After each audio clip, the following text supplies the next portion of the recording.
மக்களை காப்போம் தமிழகத்தை மீட்போம் என்ற பெயரில் அதிமுக பொதுச் செயலாளர் எடப்பாடி பழனிசாமி தமிழ்நாடு முழுவதும் அரசியல் சுற்றுப்பயணம் மேற்கொண்டு வராரு. ஈரோடு மாவட்டத்தில் உள்ள பல பகுதிகளிலும் வாகன பரப்புரையில் ஈடுபட்டு வரும் நிலையில் பவானி தொகுதியில் நேற்றிரவு உரையை நிகழ்த்தியுள்ளார். தங்க காசு டோக்கன் இந்த நிகழ்ச்சிக்கு அதிக எண்ணிக்கையில் மக்களை திரட்டும் முயற்சியாக கூட்டத்தில் பங்கேற்கும் நபர்களுக்கு குலுக்கல் முறையில் தங்க நாணயம் வழங்கப்படும் என அறிவித்ததுடன் அதற்கான டோக்கனையும் கூட்டம் தொடங்கும் முன்னரே விநியோகம் செஞ்சிருக்காரு.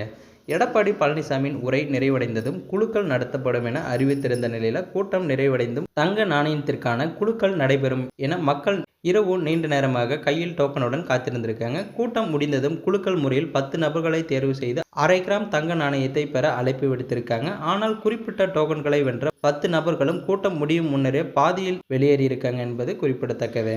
தங்க காசு டோக்கன் சம்பந்தப்பட்ட நபர்களை அழைத்து தங்க காசுகள் வழங்கப்படும் என அதிமுக தரப்பில் தெரிவிக்கப்பட்டிருக்கு. எடப்பாடி பழனிசாமி பங்கேற்கும் நிகழ்ச்சிக்கு தங்க நாணயம் வழங்கப்படும் என டோக்கன் விநியோகம் செய்த நிகழ்வு அரசியல் களத்தில் பேசும் பொருளாகி இருக்கு. ஸோ அந்த தகவலை பற்றி நீங்கள் என்ன நினைக்கிறீங்கிறத மறக்காம கமெண்ட்ல சொல்லுங்கள். மேலும் இது போன்ற வீடியோக்களை உடனுக்குடன் காண நம்ம சேனலை சப்ஸ்கிரைப் பண்ணுங்கள்.